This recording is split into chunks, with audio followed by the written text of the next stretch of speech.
All right, Daily Autism Podcast is back as we roll through the summertime. Man, once July 4th blows through, it's just all downhill to the end of summer. I know. The kids are like, we're going back to school. And we're like, going back to school. Yes, you are. And we'll pay the schools to open early, actually, if we could. I honestly think it's really hard for parents because we all still have to work. Like, we have schedules. Things got to get done. Yeah, whether the kids are at school, whether they're home, no, things got to get done. And then, you add in, therapies and autism and meltdowns and... 3 of our kids will just sit and stare at us, and then I give them chores. Why is it always the day that Cal's like, I have to go to the pool and it's raining? I know. Like always the day. I mean, it's like, and it's barely rained this summer where we are on the Gulf Coast of Florida, but the days it has, he's just staring out the window like pool. I'm like, my gosh, why today with the rain? Like, that's crazy. I know. And then the days that he can be in the pool, it's like he hates it. Yeah. Thank you to our partners, warriormom.org. That is Tracy Slepcevic. She is the Warrior Mom. Her book is called Warrior Mom, and you can get that at warriormom.org, as well as connect with Tracy and all of her social medias there. And the announcement of her Autism Health Summit, which is coming February 2024. And she's offering a deal through July. Get $100 off a ticket at autismhealth.com. So thanks again to Tracy Slepcevic, the Warrior Mom. Also, our friends at Krabby Bill's on Indian Rocks Beach. Watch out. Live music every day. Hey, we're telling you right now, special needs parents, if you don't do this date night every week thing that we've been telling you about, you're missing out big time. You want to do this. I'm ready. Krabby Bill's is the place to do it. Like I said, live music every day. Krabby Bill's, the original Krabby Bill's on Indian Rocks Beach. They've been doing this thing. Great music, great food, great environment for over 40 years. That's remarkable. I love it. Yeah, it's great. So krabbybills.com for all the details. That is our premier date night location. We appreciate their support, as well as the support of My Salon Suite in Largo. We appreciate them supporting the Daily Autism platform. We are highlighting Kim Taylor. She is one of their stylists. She has got many, many years of experience. She does all that low lights and highlights. She services women and men. And details on Kim, you can reach out to us at dailyautism.com. That is My Salon Suite in Largo, Florida. Nice of them to be a community partner of Daily Autism. And America's only autism hotline, that is 877-344-ATSM. If you missed that, good news. It's a podcast. You can back it up real quick and get it, or go to dailyautism.com and get all the details about America's autism hotline. We appreciate their support, everybody there, as we continue to add more partners to this platform. So really cool. Much appreciated. We thank you for it. I think the parents, too, overall, all the families that listen to this and have been along this journey with us, they thank you as well. It's nice to hear people and organizations that support this lifestyle. Because autism, you can get online and read what it is, but you don't know how it's going to present itself. And it's a lifestyle, becomes a lifestyle for a family. Yeah, it's hard. Yeah, it's very hard. And so you got to kind of balance around what that means. So we appreciate people supporting the community. So, we're talking about summer being halfway over. Cal did a pretty aggressive therapy over the summer. He's doing an aggressive therapy schedule. Yeah, he's about 30 hours a week still. Yeah, a lot of parents too, and look, to each their own, because it's what's working for you and your kid and your family and everything. But I think they do try and fall in line with, hey, summers are off. We're taking summer break. Summers are off. That would not be good for us. That just wouldn't be a thing for us. No, he has a schedule, and then I do my work schedule around his schedule, but he likes to be able to go somewhere. He likes to have structure. He likes to have work. He wants to know what he's doing. I mean, he's still practicing all school stuff, doing his name and letters and reading, and it's very good. It's funny. I kind of look at summer and keeping him in all these therapies as sort of like catch up. Like he needs that extra time to catch up of what really wasn't, he didn't grasp over the last year. Right. Or the last school year, I should say. So it's almost like he's never going to really have the time to take time off. He's never going to have that time. No. And so his therapists that he's working with now are the same therapists that go to his school. So we ended the school year with therapists in school. Now he's at the therapy center with the same therapist, and then he'll start the school year with the same therapist. So Yeah. it's like nothing's really changing except the location. So that's good. Yeah. Well, the one thing though that has happened, and I didn't know that this would happen, of course, because it's autism, so you never really know things going to happen. And the second you convince yourself something's going to happen, watch out. But he's really been loving the summer therapies, like going to his place every day, 4 days a week. He's loved it. Like gone to bed at night, talking about it the next day. Yeah, come the weekend, he's fine to have one day off, but that's it. Yeah, Sundays are always like, hey, are we going to, he calls it the place. Yeah. And Sundays, he's always like, hey, let's go to the place. And I'm like, uh-oh, we're not going to the place. And I'm not telling him. You tell him. And he actually has Mondays off too. So yeah, he gets that built-in 3-day weekend, which, you know, most people would be like, oh, awesome, 3-day weekend. He's like, no way. But you're right. He can handle one day where he feels pretty good. 1 day break. And that's the day that, you know, the pool, the beach and everything. But he needs that structure. I mean, he would do it 7 days a week. There's no doubt. I would too. Yeah. I think it's great. You need a break though from driving. Yeah. But his thing is, let's get in the car. But that means let's go to the place. I know. See, that's the thing. It's like, okay, we'll get in the car, but the second that you don't go where he thinks or wants to go, that could be the thing that the whole weekend then is off. Well, so when I go to therapy, I go left. So if I went right, he's like, no, go left. Yeah, that's what I'm saying. Yeah. Like, it's just It's not. Yeah. and that could ruin the whole thing. Yeah, Like- I'm fine to stay home for a couple days. Yeah. But I'm just excited that he's been excited about going. I mean, literally at night sometimes he'll be like, tomorrow's the place. I'm like, oh, well, yes, you're excited about it. This is Yeah, great. he doesn't cry about it. No. And I actually sometimes have to wake him up in the morning. Like we have a later start right now than school, so he doesn't start there till 9. But he's sleeping in, and I still have to wake him up, and he's fine. This has been the summer of sleeping in for him. This is also the summer of staying up late, which Yeah. is not fun No. because that means we stay up late. He's been a little nocturnal. He's been a little nocturnal this summer. There's been nights it's close to midnight. He's still up. I will say he's very easygoing in the morning, though. He's fine to wake up or me wake him up, and he's fine. Yeah. He actually appreciates a slow start to the morning. Like he's okay to just get up and try to like kind of just slowly get into the day. Now at night he's like, I don't want to fall asleep. No. I don't want to fall asleep.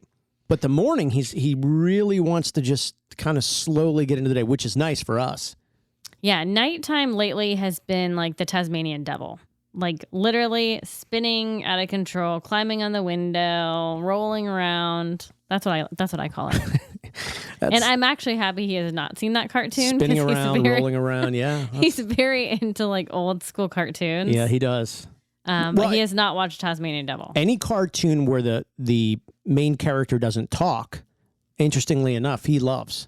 You know, like Curious George. There's talking in Curious George, but George doesn't talk. He just makes noises. I know. Tom and Jerry, they don't talk. Nope.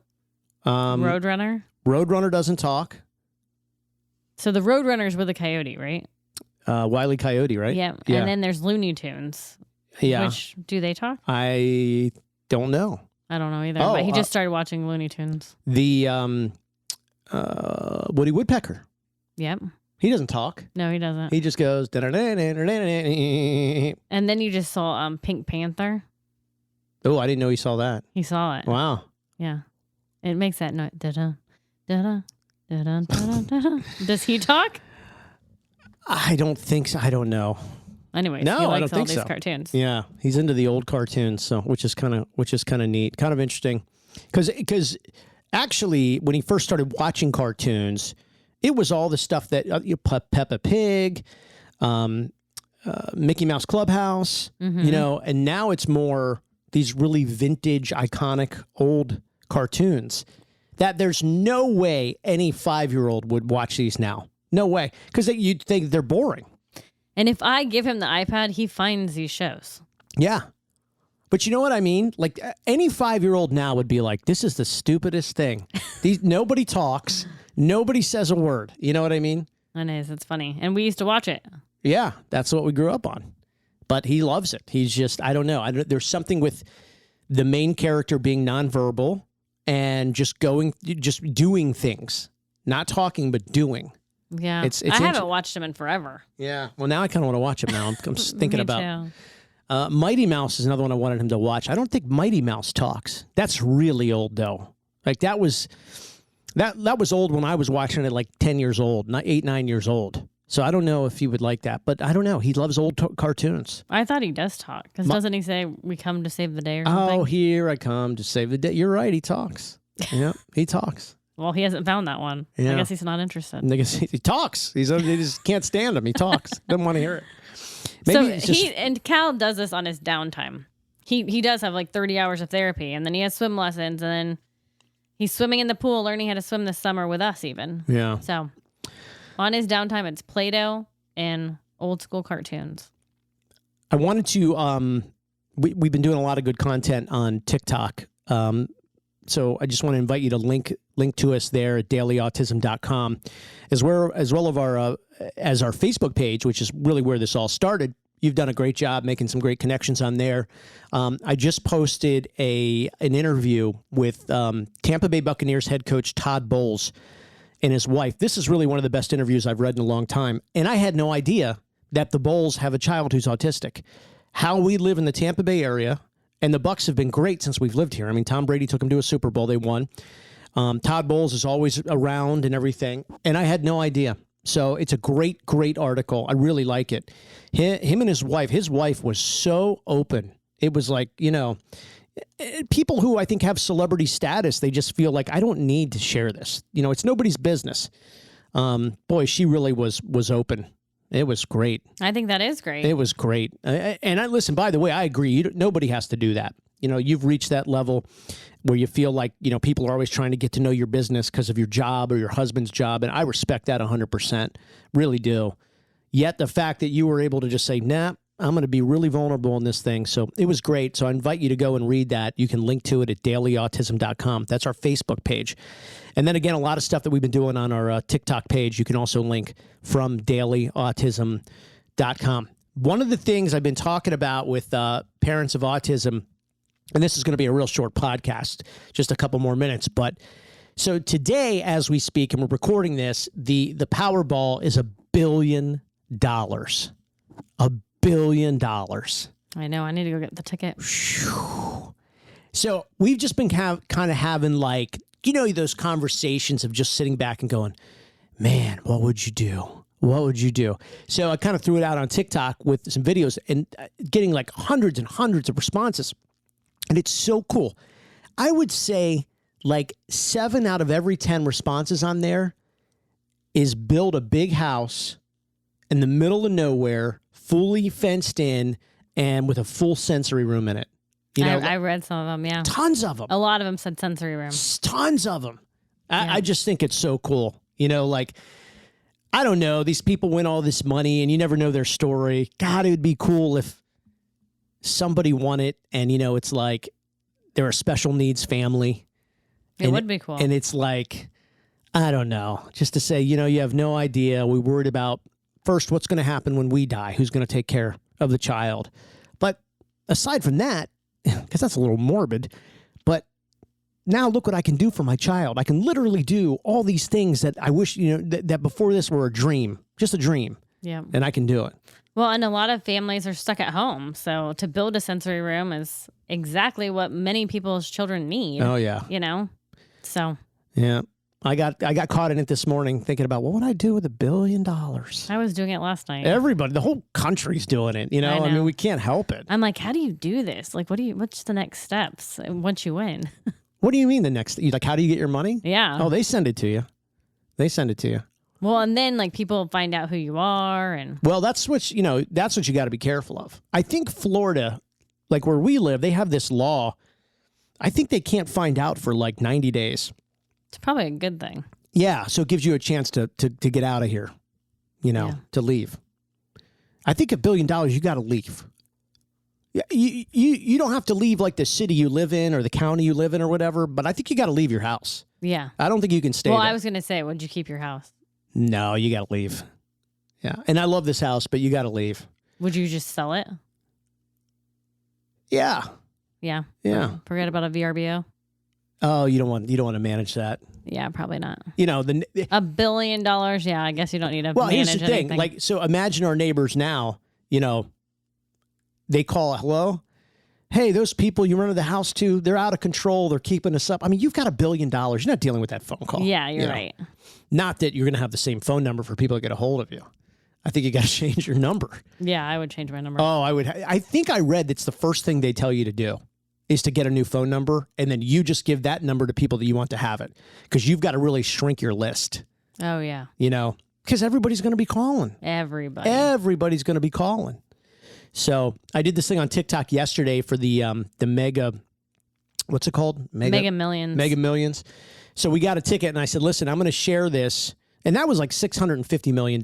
We don't need that much money. What are you going to do with it? That's crazy. That'll make you insane. Right. So I said, I'm going to split it with 10 people who leave a comment on TikTok. And I really would. I'm going to do the same thing tonight with Powerball, $1 billion. So each of us get $100 million. I know that's before tax. People go, oh, it's before taxes. Okay, $65 million. You know, it's like, I like when you can go into Target and buy the whole store for the rest of your life. Like, when is enough enough? You know what I mean? Like, I know. $65 million. That's fine. You know? It's fine. I'll take it. I don't need $1 billion. I really don't. I actually think that kind of scares me a little bit. Well, I would help a lot of people. Yeah, I would too. So that's kind of what I was doing on TikTok. But I thought it was an interesting conversation. Like, what would be your? Okay, we get it. It's, you know, got to be true to our word. So we're giving away, you know, the money to everybody. We're going to split it with the other people. I guess it's 10 other people, so it's a little less than 100 million. But how much? You know, let's say we have $25 million. What do you do? What do I do? Yeah, there's no one else here to talk to. I know, but I got to go. All right. $25 million. I would buy a new car. I would buy a new house, and I would build a sensory room. I would buy a boat, and I would help other autism families. I would, because I think there's so many people struggling. I think the foundation. I think this is a very hard thing to go through. Yeah, the foundation is first on my list. Yeah, you had a car first on your list. Well, honestly, I'm like, I gotta go get him from therapy. You gotta go right now. So I couldn't even think. Yes, I do. I'm sorry. All right. You can continue to do it by myself. Yeah, do it. See you later. Anyway, welcome back to the podcast by myself. My Melissa leaves and goes and gets Cal at therapy. Well, no, I do. We will wrap this up. But the one thing that I really would do aside from all that, and of course I'd buy a car and a boat and a new house. I mean, come on, you got to enjoy that. Like, of course I'm doing all that. Definitely going foundation though, because like Melissa said, it's because so many people are struggling. I mean, you see the stories of special needs parents. They're trying to figure out how to pay the power bill, how to get food. I mean, America in 2023, and these families have already been hit with so much, and they're figuring out how to pay a power bill and food. I would definitely try to help put a dent into all that. All right, that is the podcast for today. Thanks again to Tracy Slepcevic. She is the Warrior Mom. The book is Warrior Mom, and you can get it at warriormom.org. We appreciate Tracy Slepcevic for being a part of our platform and a sponsor for a long, long time. Krabby Bill's, the original Krabby Bill's on Indian Rocks Beach. This is our spot. You know, we say all the time, Melissa and I, we go and we do date night once a week. Special needs families, got to do it. Get out, live life, have fun, be social. We just love Krabby Bill's. The menu, the seafood, the cold drinks, the live music in the loading dock, really the tropical paradise. It is a great spot to unwind, so we would love to see you there at the original Krabby Bill's on Indian Rocks Beach. My Salon Suite in Largo, thank you so much for your support. We appreciate your support on the dailyautism.com platform and America's only autism hotline, 877-344-ATSM. You can connect to that at dailyautism.com, which is also where you can connect with us on all of our social channels, dailyautism.com, whether it's Instagram, Facebook, TikTok, LinkedIn, and whatever else is out there, we're on it. dailyautism.com. Thanks for hanging out. We'll see you next time.